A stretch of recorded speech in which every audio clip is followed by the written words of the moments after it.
नमस्कार, आपके साथ मैं हूं करुणा शंकर शर्मा और आज हम जिक्र करने वाले हैं उस रिपोर्ट का, उस खतरे का जिसके बारे में वार्न किया गया है अमेरिका के टॉप कमांडर की तरफ से। जी हां, अमेरिका के टॉप कमांडर फिलिप डेविडसन की तरफ से बाकायदा इस बात को लेकर वार्न किया गया है एक रिपोर्ट के जरिए कि अगले 6 सालों के अंदर यानी कि साल 2027 तक चीन ताइवान के खिलाफ आक्रमण कर सकता है, ताइवान पर वो युद्ध थोप सकता है, इन्वेजन चीन का ताइवान पर हो सकता है। बाकायदा ये जो रिपोर्ट है वो सामने आया और साथ ही साथ इस रिपोर्ट में इस बात का भी जिक्र किया गया है कि चीन चाहता है कि साल 2050 तक जो अमेरिका की बादशाहत है पूरी दुनिया में उससे हटा करके यानी कि उसको खत्म करके चीन वहां पर काबिज होना चाहता है। और जो हाल फिलहाल में जो मूव चीन की तरफ से देखे गए, चाहे साउथ चाइना सी का जिक्र किया जाए या फिर गुआम आइलैंड को लेकर जिक्र किया गया जो कि अमेरिकन आइलैंड्स हैं,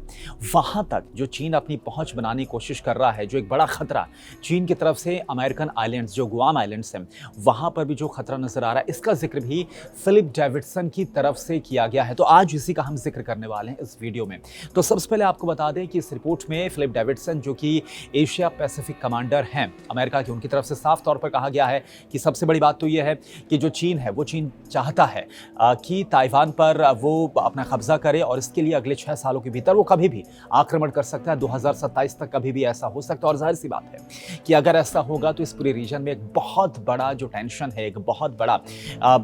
जो खतरा है वो इस पूरे रीजन को लेकर भी नजर आएगा, क्योंकि इसका जो बड़ा असर है वो पूरी दुनिया पर पड़ता नजर आएगा, खासतौर पर जो नेबरिंग कंट्रीज हैं वहां पर और उस रीजन में एक बड़ा जो चैलेंज है वो देखने को मिलेगा और उसको काउंटर कैसे किया जाएगा ये भी देखने को होगा। दूसरी बड़ी बात यह है कि साल 2050 तक चीन चाहता है कि उसकी जो बादशाहत है वो पूरी दुनिया में हो जाए और इसके लिए चीन लगातार जो कदम है वो अपनी तरफ से उठा रहा है। अब देखिए, ये जो रिपोर्ट है वो क्यों काफ़ी सीरियस हो जाती है, वो इस लिहाज से सीरियस हो जाती है, इसको थोड़ा आप हिस्ट्री में अगर समझे, बहुत ज़्यादा डिटेल में हम नहीं जाएंगे लेकिन हम बात करेंगे बहुत ही क्रिस्प यहाँ पर बात करेंगे। देखिए, 1949 में जब सिविल वॉर के बाद ताइवान का फॉर्मेशन हुआ था, उसके बाद से ही चीन ने कभी भी ताइवान को एक अलग देश के तौर पर मान्यता नहीं दी है। ताइवान को हमेशा चीन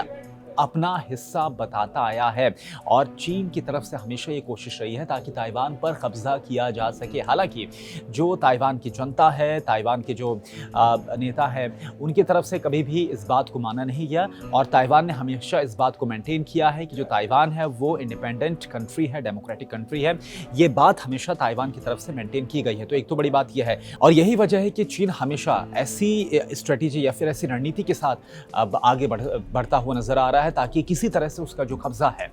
वो ताइवान पर हो जाए। और जैसा कि हम ये भी जानते हैं कि साउथ चाइना सी की अगर बात की जाए तो खुद को वहाँ पर भी एक्सपेंड कर रहा है और इसी को काउंटर करने के लिए अमेरिका की तरफ से भी काफ़ी स्ट्रांग पोजीशन इस वक्त साउथ चाइना सी में देखी जा रही है। और चीन ये भी चाहता है, जो कि जो फिलिप डेविड है उनकी तरफ से कहा गया है कि चीन ये चाहता है कि जो एशिया पैसिफिक रीजन में जिस तरह से अमेरिका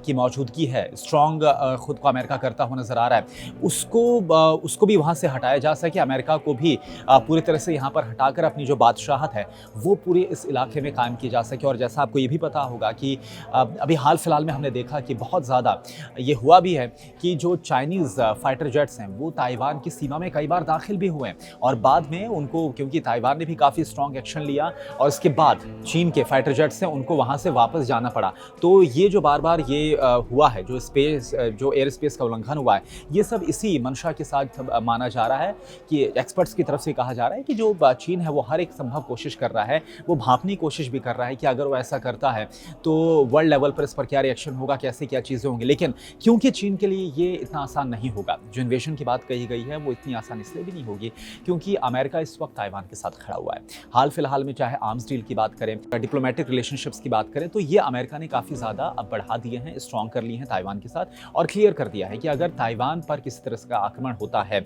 अगर ताइवान पर कोई भी खतरा होता है तो वो उसके साथ खड़ा रहेगा। ये बात क्लियर कर दी गई है और साथ ही साथ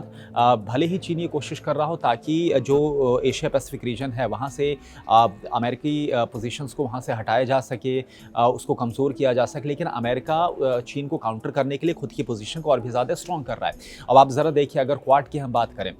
जो कि क्वाड्रिलेटरल सिक्योरिटी डायलॉग है, जो इसका फुल फॉर्म है, उसमें भी अमेरिका साथ में 4 कंट्रीज़, इंडिया, अमेरिका, ऑस्ट्रेलिया और जापान है। और सबसे बड़ी बात यह है कि इस क्वाड को लेकर यही माना जा रहा है एक्सपर्ट्स की तरफ से कि चाइना लगातार अपनी एक एक्सपेंशन की स्ट्रेटेजी में आगे बढ़ता हुआ नजर आ रहा है। कैसे उसको काउंटर किया जाए, क्या स्ट्रेटेजीज हों, और भी सिक्योरिटी को लेकर और सिक्योरिटी स्ट्रेंथन को लेकर और क्या मूव हो सकते हैं, ये सारी चीज़ें हैं। तो कुल मिलाकर इस रिपोर्ट में ये बात तो कही गई है कि ताइवान पर एक बहुत बड़ा खतरा मंडरा रहा है अगले आने वाले 6 सालों में। लेकिन क्योंकि वर्ल्ड लेवल पर भी ताइवान को इस वक्त सपोर्ट मिल रहा है, तो ऐसे में चीन के लिए मुश्किल बहुत होगा। लेकिन फिर भी चीन ऐसी कोशिश कर सकता है, इस बात का शक जाहिर किया गया। फिलहाल आज के लिए इस वीडियो में इतना ही। आगे भी आपके साथ ऐसी जानकारी शेयर करेंगे। नमस्कार।